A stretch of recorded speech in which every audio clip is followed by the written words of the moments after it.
सीताराम जय श्री राधे श्याम जय राधे श्याम राधे श्याम जय गुरुदेव गीता घाट भगवान जय गुरुदेव गीता जय गुरुदेव गीता घाट भगवान जय गुरुदेव गीता जय परम कृपालु कृपा निधान जय परम कृपालु जय परम कृपालु कृपा निधान जय परम कृपालु जय गुरुदेव गीता घाट भगवान जय गुरुदेव जय गुरुदेव गीता घाट भगवान जय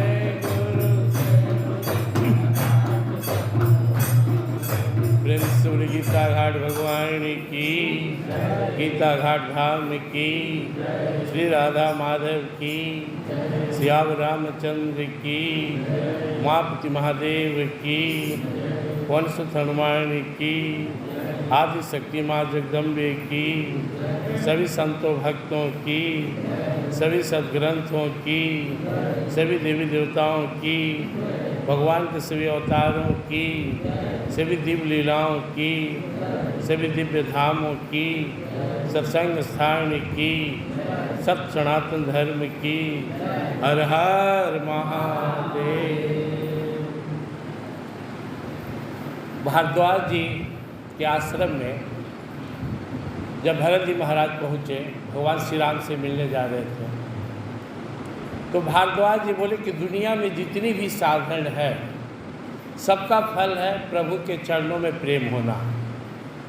अब कौन सा साधन करते हैं, अनगिनत साधन है, लेकिन सारे साधनों का अंतिम फल है भगवान के चरणों में प्रेम हो, भगवान का दर्शन हो।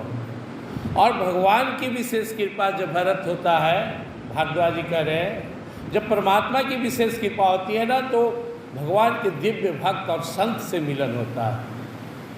और यही परिणाम है भरत कि आज तुम मेरे आश्रम में आए हो। और भरत मैं झूठ नहीं कह रहा हूँ, मुँह देखी नहीं कह रहा हूँ, त्रिकाल सत्य कह रहा हूँ। दुनिया के जितने भी साधन है सबका फल है परमात्मा का दर्शन, परमात्मा की प्राप्ति। और उस परमात्मा के दर्शन का, परमात्मा की विशेष कृपा का फल होता है महान संत भक्त आपके जीवन में आए। और हम सब बहुत भाग्यशाली हैं परम पूज्य गुरुदेव गीता घाट भगवान के छत्र छाया में। 99% हमारी साधना का काम गुरुदेव कर चुके हैं। इन चरणों में आने का मतलब हमारे जीवन का 99% काम हो चुका है। जो बच गया 1% तो वो है सद्गुरु महाराज के अनुकूल रहना। केवल इनके अनुकूल रहकर हम अपने जीवन को धन बना सकते हैं। दुनिया में हजारों साधन है, लाखों साधन हो सकता है, सारे साधन एक तरफ और गुरु कृपा एक तरफ। और वो भी दो तरह के संत होते हैं, एक जो ऑथेंटिक होते परमात्मा जिन्हें पावर दे दी, जो पावरफुल हो गए तारने के लिए, और एक होते हैं जो परमात्मा को प्राप्त कर निकल गए। हम सब एक ऐसे महान संत सद्गुरु महाराज गीता घाट भगवान के शिष्य हैं जो जब तक ब्रह्मांड रहेगा तब तक जीव को तारते रहेंगे। कोई किसी भी तरह इनके शरण में आ जाए तो निकल जाए, बस इसको हमेशा अपने दिल में महसूस करते रहिए। जैसे कोई हिमालय पहाड़ पर चला जाए तो ठंड अपने आप मिलेगी, वहाँ जाकर एसी नहीं ढूंढना है। अगर हम अपने सद्गुरु महाराज के चरणों में हैं तो अपने आप ज्ञान, भक्ति, वैराग, जितने भी शील, सदाचार, सद्गुण, सत्संग अपने आप होने लगेंगे। भगवान श्री कृष्ण कहते हैं संसार में जो त्रिगुणमयी माया है इसका प्रभाव तभी तक है जब भक्त मुझसे, मेरे भजन से दूर है। सारे संसार को त्रिगुणमयी माया बांधे हुए है और ये तब तक ही है जब तक हम परमात्मा से दूर है। जब हम परमात्मा के पास आते हैं ना तो त्रिगुणमयी माया हमें रास्ता देना शुरू करती है, पहले जांचती है कि हम उसके पात्र हैं या नहीं। तो हमेशा हम सबको इस बात का गर्व होना चाहिए कि हम एक ऐसे महान संत, महान सद्गुरु, महान परमात्मा के स्वरूप गीता घाट भगवान के शिष्य हैं या आश्रय में हैं, उनके शरण में हैं, जिनके लिए मुक्ति करतल है, हाथ में मुक्ति है। अब यहाँ पे हम लोग को समझना चाहिए, अभी हमारे भोला बाबा कह रहे थे परमात्मा का प्रिय होना तो उनका अनुकूल हो। अनुकूलता, परमात्मा हमें बलपूर्वक अनुकूल नहीं बनाते हैं। कभी कभी मन में विचार उठता है कि हमारे परमात्मा हमें 2-4 थाप लगाकर भी लगा लेते हैं अपने पथ में, लेकिन याद रखें परमात्मा ने हमें आज़ादी दी है, यह जिम्मेवारी गुरुदेव की है। ये हमको डांटकर फटकार कर प्यार से भी मोड़ रहे हैं। भगवान ने तो अर्जुन से साफ कहा, जो मैं कहा विचार करो, करना है तो करो, नहीं करना है तो मत करो, जो तेरी इच्छा है करो, लेकिन याद रखना यदहंकारम आश्रित्य न शैति मन्य से प्रकृति स्वाम नियुक्ति स्वभाव जेन कौंत्य। तुम अगर ये सोच रहे हो कि हम नहीं युद्ध करेंगे या हम अपने मन से जिएंगे तो तुम्हारा जो प्रकृति है, स्वभाव है ना, ये तुमसे बलपूर्वक युद्ध करवाएगा। हम कुछ पल के लिए सोच सकते हैं कि मैं करूँगा, वो करूँगा, ऐसा होगा, वैसा होगा, नहीं। उसका विधान इतना पावरफुल है, भ्राम्यन सर्वभूतानि यंत्रारूढ़ानि माया। जैसे कोई गाड़ी को चलाता है, कार चलाता है, कार की मर्जी हो या ना हो, वैसे परमात्मा की सत्ता और विधान जीव को नचाते रहता है। लेकिन जब वो शरणागत हो जाता है तो वही प्रकृति, वही विधान तब जो उसके लिए मंगलमय हो जाता है। वैसे तो परमात्मा का विधान सभी के लिए मंगलमय है ही, लेकिन जो भगवान के शरणागत होगा उनके लिए खास हो जाता है। समोहम सर्वभूतेषु नामयस्य अस्ति न प्रिय ये भजन्ति तुम मां भक्त्या मैतेषु चाप्यहम। सब मेरे लिए बराबर है, लेकिन जो मेरे अनुकूल है, मेरे शरणागत है, मेरा भक्ति कर रहा है, उसके लिए मैं अनुकूल हो जाता हूँ। गुरुदेव उदाहरण देते थे, पूछते थे कि घर में देखो एक मालिक है, नौकर तुम देख रहे हो, लेकिन वास्तव में मालिक कौन है, नौकर कौन है। रोड पर चलते हुए गाय का रस्सी पकड़कर जाने वाले व्यक्ति और गाय के बारे में पूछते थे कि दोनों में मालिक कौन है।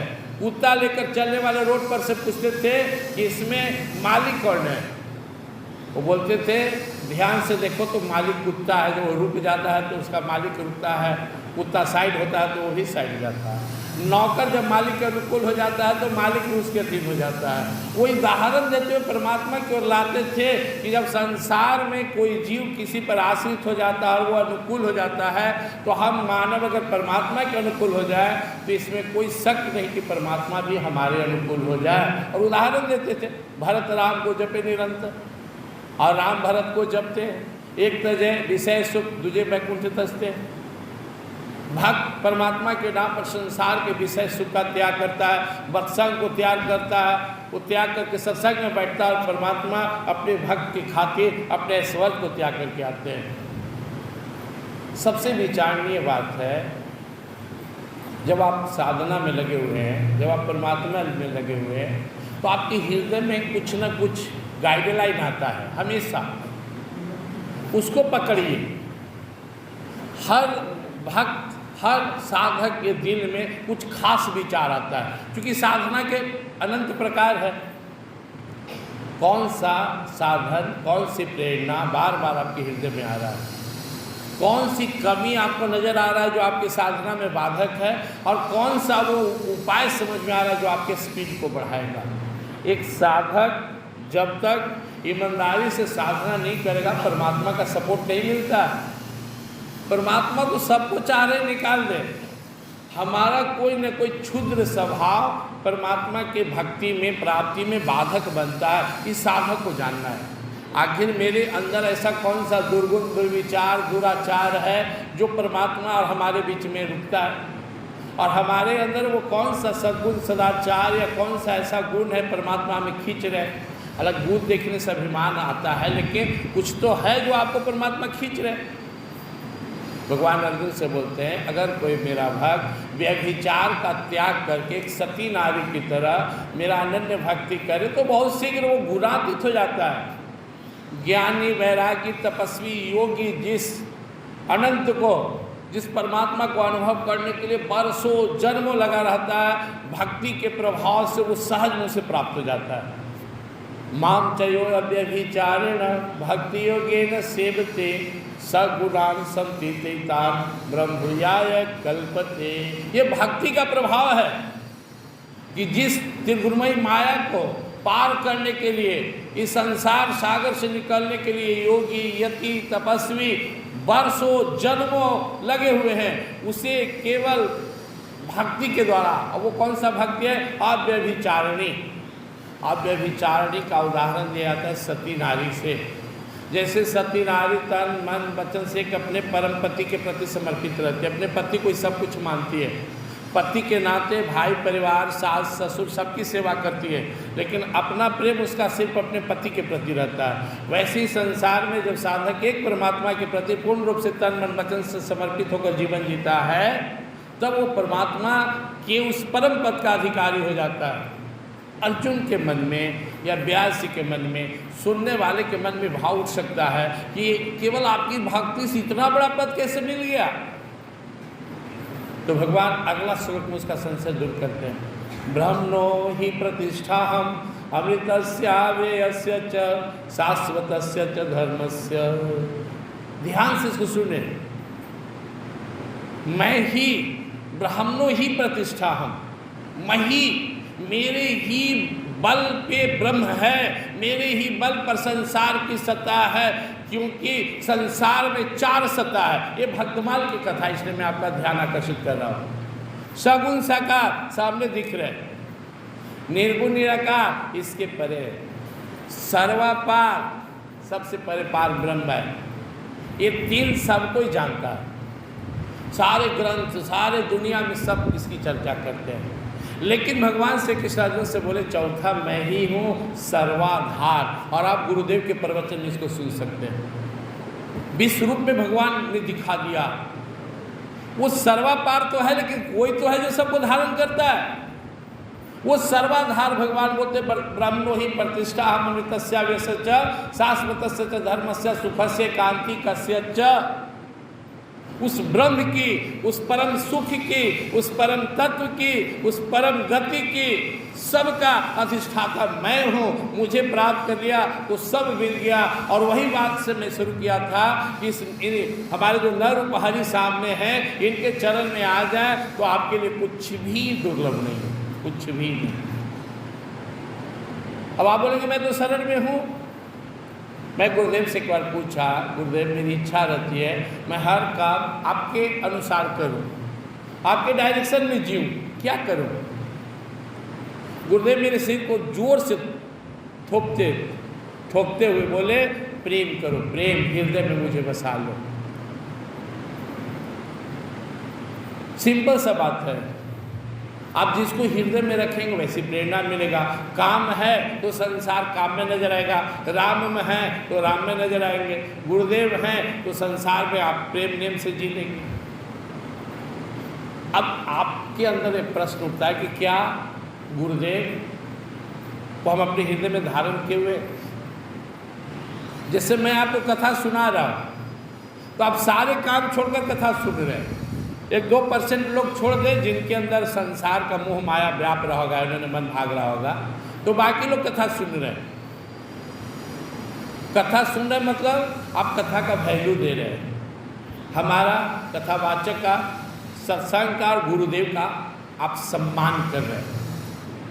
यही सम्मान आपके हृदय में अपने सद्गुरु महाराज के लिए परमात्मा की होना चाहिए।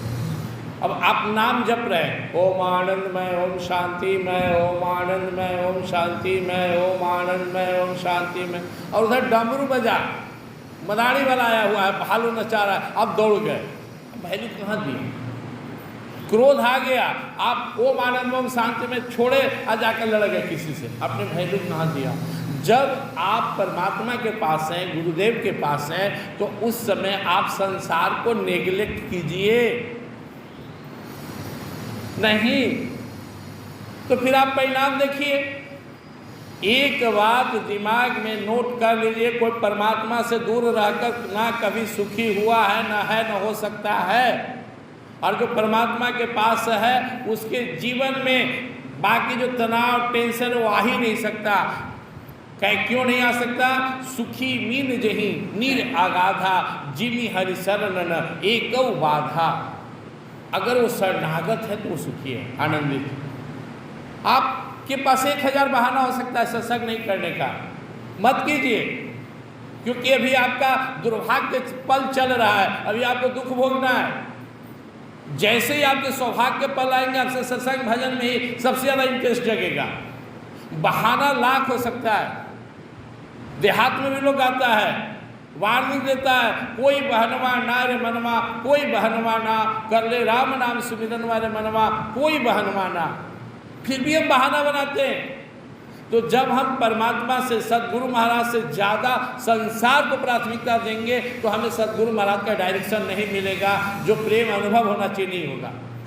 लेकिन जब हम संसार से ज़्यादा अपने सदगुरु महाराज को, अपने परम प्रभु का महत्व देंगे तो हमें आसानी से वो अनुभव होने लगेगा। ये भक्तमाल की कथा की यही विशेषता है जो आप सुन रहे हैं। भक्तों ने, संतों ने कभी भी परमात्मा से ज़्यादा संसार को वैल्यू नहीं दिया, और जो वैल्यू दिया वो भक्त संत हो ही नहीं सकते। जिनके लिए संत, सत्संग, परमात्मा पहले, उसके बाद दुनिया। क्यों? ये तन इसीलिए मिला है। देह धरे कर या फल भाई, भजिए राम सब काम बिहाई।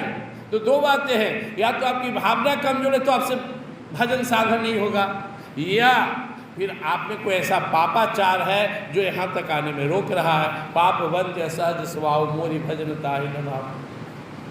तो इसके लिए प्रार्थना करना चाहिए। मैंने जब गुरुदेव से कहा, गुरुदेव क्या संभव है कोई आपको अपने हृदय में रखकर आपसे डायरेक्शन ले? बिल्कुल। हजारों भक्त हुए जो गुरु के प्रेम में, गुरु के शरणागत होकर उनके डायरेक्शन में चलता है। ये दिमाग को बंद कर दीजिए, बहुत ज़्यादा है। भगवान ने अर्जुन को भी डांटा, श्रुति भी प्रतिपन्ना तेजा शास्त्र निश्चला समाधावचना बुद्धि सदम युगम वापसी। ज़्यादा कहना, बोलना, सुनना यह मति भ्रम पैदा करता है। अपने आप को खींचकर मेन टॉपिक पर लाए, और वो मेन टॉपिक को समझने के लिए हम भक्तमाल सुनते हैं, सत्संग सुनते हैं। सार बातें ही है, हम परमात्मा के थे, परमात्मा के हैं, परमात्मा के रहेंगे। हम परमात्मा से एक प्रकार किसी भी कारण से बिछड़ गए हैं, हमें फिर से परमात्मा से मिलने के लिए प्रयास करना है। और परमात्मा के दरवाजे पे चाबी लेकर कौन बैठे? हनुमान जी। राम दुआरे तुम रखवारे, हो तन आज्ञा बिनु पैसारे। वो हनुमान कौन है? परम पूज्य गुरुदेव कहते हैं, हनन कर दे अपने मान को हनुमान है। और मुस्कुरा के कहते थे, देखो बड़ा हनुमान में बैठा हुआ है। साक्षात हनुमान, साक्षात शिव। प्रिंस वृंदावन बिहारी लाल की। तो समझना होगा, आपसे भाग्यशाली है कि आपको सत्संग की गंगा में गोता लगाने का अवसर मिल रहा है। हर तरह के भक्त हैं और सबके लाइक यहाँ पे कोर्स है। तो आप हमेशा, ये मेरा अनुभव है, मैं बता रहा हूँ, मैं गुरुदेव से 92 से जुड़ा। आप समझ सकते हैं, अपने जीवन का लंबा समय के बाद मुझे अनुभव हुआ कि अपने कितना भी मेहनत कर ले साधक, जब तक गुरुदेव के अनुकूल नहीं होगा, उनका कृपा पात्र नहीं बनेगा, नहीं निकलेगा। क्यों? क्योंकि माया बहुत शक्तिशाली है। जो आप सोच नहीं रही माया, उससे पहले सोच रहे हैं कि इसको कैसे रोकना। जब आपके पास गुरुदेव की शक्ति होगी, गुरुदेव की कृपा होगी, तो पथ आसानी से मिलता चला जाएगा। मैं अपने ऊपर सबसे बड़ा भगवान की, सदगुरु महाराज की कृपा ही मानता हूँ कि मैं जितना समय सत्संग में देना चाहता हूँ दे सकता हूँ, और इनकी कृपा से मैंने दिया भी। 93, 4, 5 से लगातार सत्संग, भजन, प्रवचन। बोलना अलग बात है, मैं बोल रहा हूँ, आप सुन रहे हैं। अनुभव अलग बात है, और मैं अनुभव की बात कर रहा हूँ। ये अनुकूल हो जाए तो आसानी से निकल जाइएगा। आपकी अपनी ताकत से मुश्किल। तो इनके अनुकूल होने के लिए क्या करना है? सब भक्त के लिए इन्होंने एक सिंपल फार्मूला दे दिया। प्रातःकाल उठो, ध्यान करो, भजन करो, गीता पढ़ो, रामायण पढ़ो, मेरा लक्ष्य का पाठ करो, सेवा करो, हर काम भगवान के लिए करो, सत्संग करो, अहंकार मत करो, मेरे आश्रित हो जाओ, आसानी से निकल जाओ। हमारे जीवन में जब सत्संग आया, जब मैं गुरुदेव से मिला, मैं आपसे सुनाया था, तो मैं बड़े भाव से गुरुदेव के पास आया था कि अगर आप आज्ञा दें तो मैं गांव-गांव घूम कर धर्म प्रचार करना चाहता हूँ, गीता प्रचार करना चाहता हूँ। बड़ा खुश होकर आया कि गुरुदेव बड़ा खुश है। मैं कहा क्या प्रचार करेगा, क्या बताएगा, क्या जताएगा, तो क्या जानता है, फंस जाएगा। ज़्यादा बोलने वाला को माया गर्दन पकड़ लेती, नहीं निकल पाएगा। पहले खुद को जान निकलो। आवेश इतना था, मन तो छोटा हो गया, लेकिन कुछ करता रहा। अब मुझे समझ में आता है, गुरुदेव कहना चाहते थे कि जान जाओ, मैं जनाने के लिए बैठा हुआ हूँ ना, पहले तू शिष्य बनो। हालांकि मेरे अंदर गुरु बनने की भावना नहीं थी, लेकिन मैं गीता में जब पढ़ा कि गीता का प्रचार करना बड़ा पुण्य का काम है, मैं आपके बीच में क्यों हूँ, इतना दिन इनके नज़र में रहूँ, गीता माँ का सेवा करूँ और उनका प्रेम मिल जाए। लेकिन गुरुदेव ने कहा जो ज़्यादा बोलता है वो माया का दुश्मन होता है, और माया उसे रगड़ने में कोई कसर नहीं छोड़ती, याद रखना। मैंने कहा आपका सहारा चाहिए। फिर धीरे धीरे मेरे मन से भाव निकल गया कि मैं भजन करूं, अपना ठीक है, घूम के प्रवचन करने का, ज्ञान देने का आवेश खत्म हो गया। आज भी नहीं है, अभी भी मेरे पास नहीं है। आप चूँकि इनकी सेवा है तो मैं बैठा हुआ यहाँ पे, नहीं तो वो ये भाव नहीं, क्योंकि इन्होंने कहा कि हम सुधर सकते हैं, सुधार नहीं सकते, जो समर्थ हैं उनको ही इस मार्ग में बांटने का प्रयास करना है। तो हम सबको, मेरा लक्ष्य अगर हमारे साथ है तो पूरे गुरुदेव का भंडार है। अभी हमारे विद्यासागर जी ग्रंथ दिखा रहे थे गीता जी का, बहुत सुंदर है। तो हम लोग भक्तमाल सुनने से पहले सारांश में सुन लें, ठीक से सुन लीजिए तो अच्छा है। गेट का वो देख रहे हो, गेट खुला हुआ है और इससे बाहर जाना है, इधर दीवार है और वहाँ गेट है।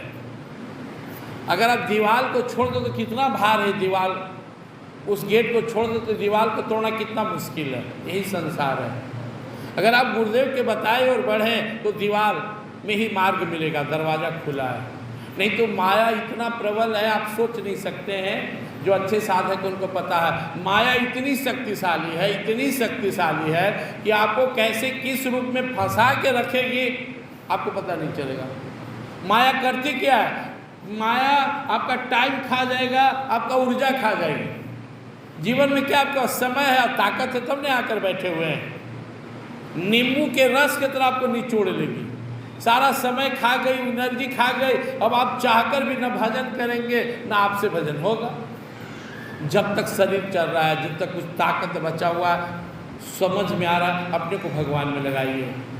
और ऐसा अवसर मिल जाए, और उसको भी अगर चूक रहे तो अब अच्छा नहीं। जीवन में कभी कभी में ऐसा अवसर मिलता है, हम कितना आपको समझाएंगे आपको असर होगा, इसको मत महत्व दीजिए। इतना देर आप इनके शरण में, चरण में, नज़र में है, इसको महत्व दीजिए। इतना देर आपको ये देख रहे हैं। कल कथा में सुने थे ना, एक मंदिर में रोज अंधा व्यक्ति आता था, कुछ लोग मजाक उड़ाता था, ये भाई हम तो आंख वाले हैं, आंख के भगवान को निहारते हैं, तू क्यों आता है। उसने कहा कि तुमको देखने से क्या होगा, जिस दिन वो तुमको देखेगा तर जाओगे। मैं इसीलिए आता हूँ कि वो मुझे देख रहा है, मुझे देख ले, मेरा बेड़ा पार हो जाए। सबसे बड़ी बात इनकी नज़र में आना। राजा अम्बरीश की कथा हम पढ़ रहे थे, सुन रहे थे। राजा अम्बरीश निकले एक दिन, नारद जी मिल गए। नारद जी के पास एक बहुत सुंदर फाइल है, लाल रंग का फाइल है। मुस्कुराए, दोनों अभिवादन के अम्बरीश जी, उनको प्रणाम किए। बड़ा फाइल लेके घूम रहे हैं। बोले हाँ, इसमें भगवान के भक्तों की सूची है, वो तैयार हो रहा है। बड़ा कौतूहल हुआ, जरा मुझे भी दिखाइए ना। नारद जी फाइल दे दिए, अम्बरीश जी फाइल खोले, पहला पेज से लेकर लास्ट तक पढ़ गए, कहीं अम्बरीश का नाम नहीं है, मन थोड़ा छोटा हो। नारद जी बोले और सब ठीक ठाक, बोले हाँ, चले गए। 2-4 दस दिन बाद फिर मुलाकात हुआ, इस बार पीला फाइल लेकर घूम रहे थे। प्रणाम किया अम्बरीश जी, लेकिन फाइल नहीं मांगे। नारद जी बोले क्यों, आज फाइल नहीं मांगोगे, फाइल नहीं देखोगे। बोले जी आपकी इच्छा हो तो देख लेंगे। कौन सा फाइल है, कैसा फाइल है? बोले ये वो फाइल है जो भगवान कि उन भक्तों का नाम है जिसे भगवान याद करते हैं। पहला फाइल था जो भक्त भगवान को याद करता है, ये उनका नाम है जिसको भगवान याद करते रहते हैं ना। अमरीश जी सोचिए में और मेरा संभावना नहीं है, जब उसी में नहीं है फिर भी देखें तो पहला नंबर पर राजा अमरीश का नाम लिखा हुआ है। अमरीश जी रोने लगे कि कोई गुण तो नहीं है मुझ में। बोले यही तो तेरा गुण है, भगवान को दीनता पसंद है, तू दीन है, तुम्हारी ताकत भगवान है, तू भगवान के भरोसे जीता है। जिसके जीवन में जिसकी ताकत भगवान बन गए उससे बड़ा भक्त कौन हो सकता है?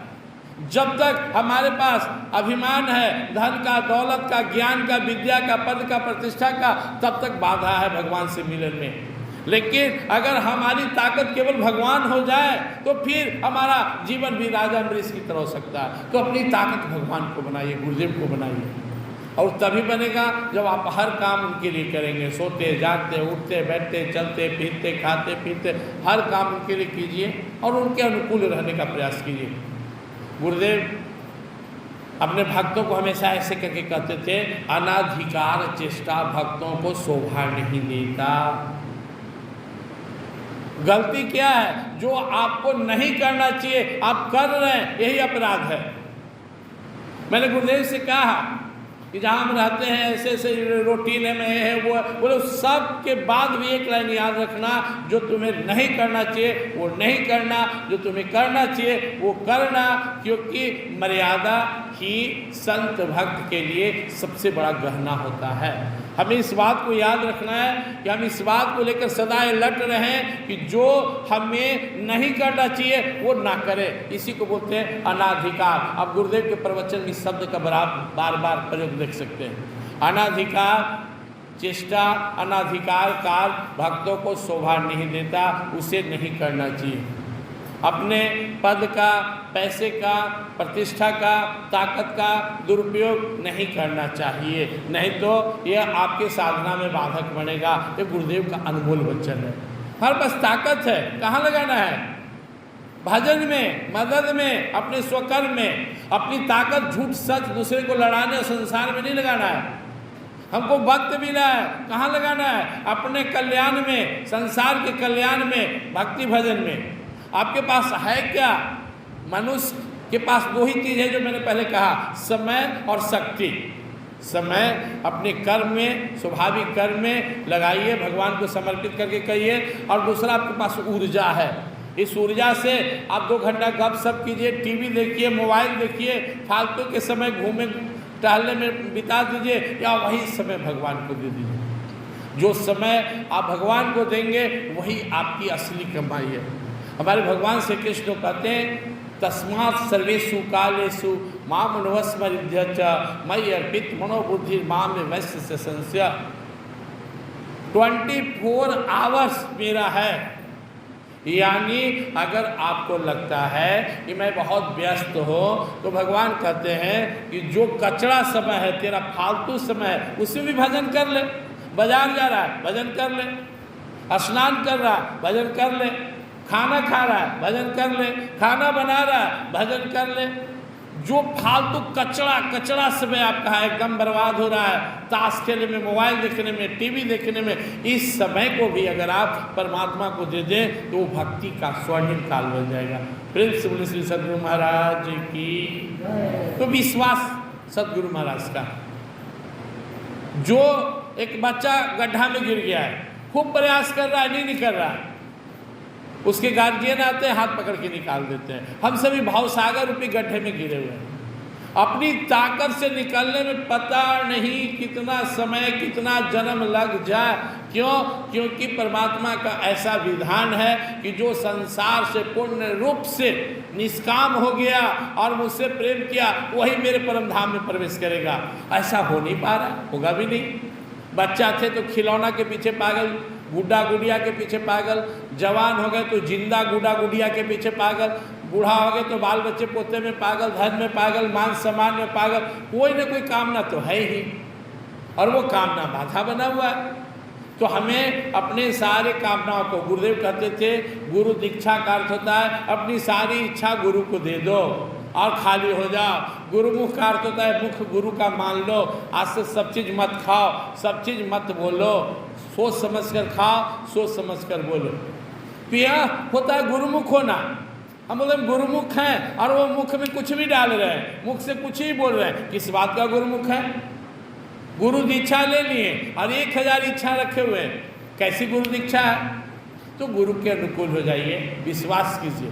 मैं अपने जीवन का बहुत बड़ा अनुभव आपको सुना रहा हूँ। मैं आपको सुनाने के लिए भी भक्तमाल पढ़ता हूँ, ऐसे भक्तमाल बचपन से पढ़ रहा हूँ, लेकिन भक्तमाल पढ़ते पढ़ते मेरे मन में विश्वास और बैठ गया। समर्थ सद्गुरु अगर मिल जाए तो साधक सहज में निकल जाएंगे, और हमारे समर्थ सद्गुरु साथ हैं, बस इनके अनुकूल होना है।